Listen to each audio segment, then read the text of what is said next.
Cláudio pensa por um momento, sua raiva agora substituída pela confusão.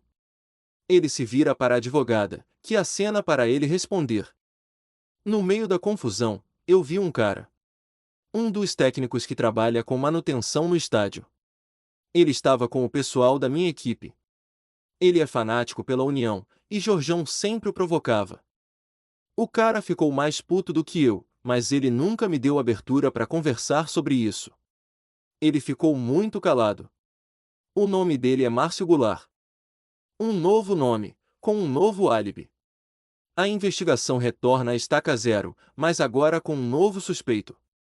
Lívia Napolitano permaneceu na sala de observação, seu rosto refletido na superfície escura do vidro, enquanto Cenália e Vilanova se afastavam. Ela havia assistido a tudo, o confronto, a negação de Cláudio e a reviravolta do DNA.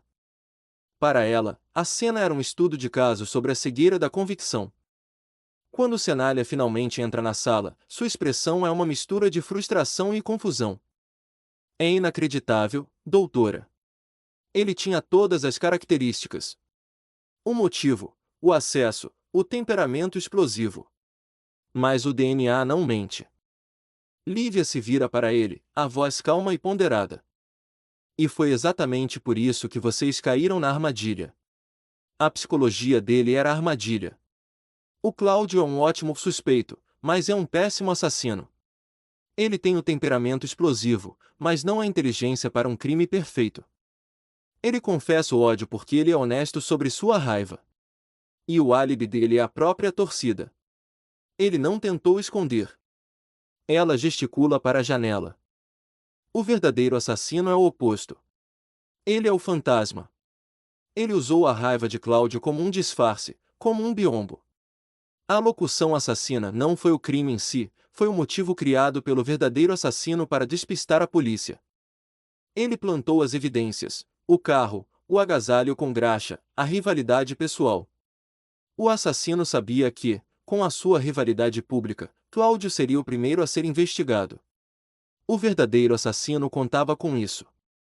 Cenália se senta, pensativo, a testa franzida. Mas por quê?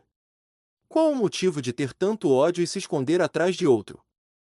O assassinato foi um ato de ódio, mas não um ato de impulsividade. É o ódio profundo e calmo que é mais perigoso. O Márcio Goulart que o Cláudio mencionou. Ele não fez alarde. Não se expôs. O ódio dele é silencioso. É a raiva que não grita, que não explode. É a raiva que mata. Lívia olha para a Cenália com uma intensidade que o faz compreender. O caso não voltou à estaca zero, detetive. Agora vocês estão no caminho certo. Agora vocês não estão mais procurando o assassino óbvio, vocês estão procurando o invisível. Residência das Alamedas. A porta da casa de Márcio Goulart se abre. O detetive Cenália, que estava com a mão levantada para bater novamente, baixa o braço.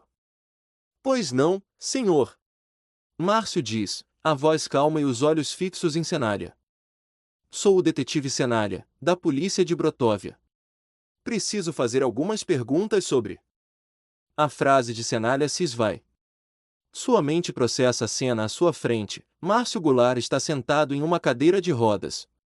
O homem que foi descrito como um fanático que saiu apressado, em um momento de fúria cega. O homem cujo perfil psicológico e químico se encaixava perfeitamente com o de um assassino amador. O detetive, acostumado a enfrentar a brutalidade do crime, é pego de surpresa pela fragilidade do suspeito. A teoria, construída peça por peça com tanto cuidado, desmorona em um segundo. Como um homem em uma cadeira de rodas poderia ter corrido para longe da cena do crime? Como ele poderia ter atirado em Jorjão, que estava em pé, com 4 tiros na cabeça? A análise de Lívia, a balística, as câmeras de segurança. Tudo entra em colapso. Cenália observa Márcio, que o encara com uma expressão serena. O detetive recua, sua mente agora em uma nova espiral de perguntas. Sobre a morte de Jorge Alcântara. Cenália consegue completar a frase, mas sua voz perdeu a firmeza. Márcio Goulart acena. Sim, eu soube.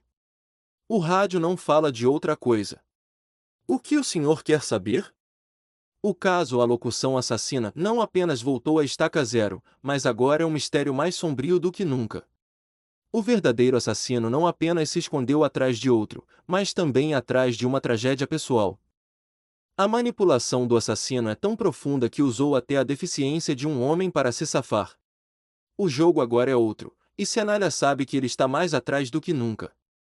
O choque inicial dá lugar à perplexidade.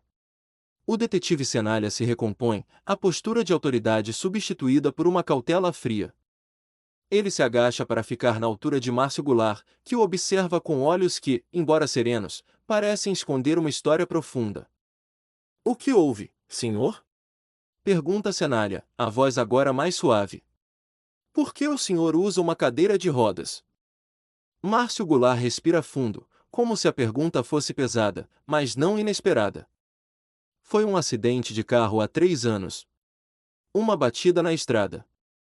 Um caminhão perdeu o controle e me atingiu em cheio. Fui salvo pelos médicos, mas perdi o movimento das pernas.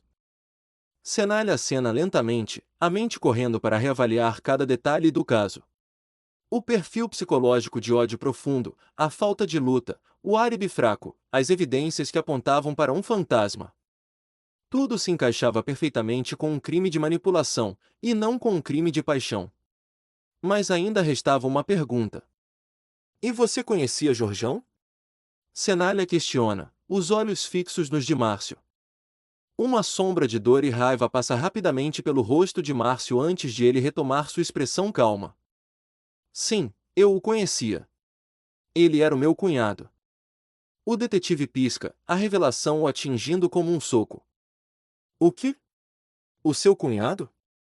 Jorjão era irmão da minha falecida esposa. Ela estava no carro comigo no dia do acidente. E, infelizmente, ela não sobreviveu. Depois do funeral, Jorjão teve a audácia de me dizer que, pelo menos, não precisaria mais andar com peso morto. Foi o que ele disse, sem um pingo de remorso. Ele se referia a mim, detetive. A um homem em uma cadeira de rodas. O motivo, agora, é cristalino. Não é o futebol, nem a rivalidade profissional. É o ódio forjado por uma tragédia familiar. A frase "Ora, você aqui", de Jorjão, agora, tem um significado totalmente diferente. Ele viu o seu cunhado, a quem ele tanto desprezava, na porta de seu apartamento. Mas isso não responde como o crime foi cometido. O senhor pode me dizer onde estava na noite do crime? Eu estava na sede da União com alguns amigos. Cláudio e o Pietro podem confirmar. Depois, um deles me deu uma carona até em casa. E quem foi que te deu a carona? A voz de Márcio é serena, mas seus olhos, frios como pedra, revelam a verdade por trás da fachada. Foi o meu melhor amigo. Ricardo Rocha. Ele é o técnico de manutenção do estádio. Ele que tem acesso à graxa industrial e aos agasalhos. E ele também odiava o Jorjão, como eu. O verdadeiro assassino estava, de fato, se escondendo atrás de outro. Mas não de Cláudio. O assassino se escondia atrás da vulnerabilidade de Márcio, e o estava manipulando desde o começo. A investigação agora tem um novo rumo. O detetive Cenália tem um novo suspeito, um novo motivo e uma nova teoria. Ele precisa ir atrás de Ricardo Rocha para desvendar o caso.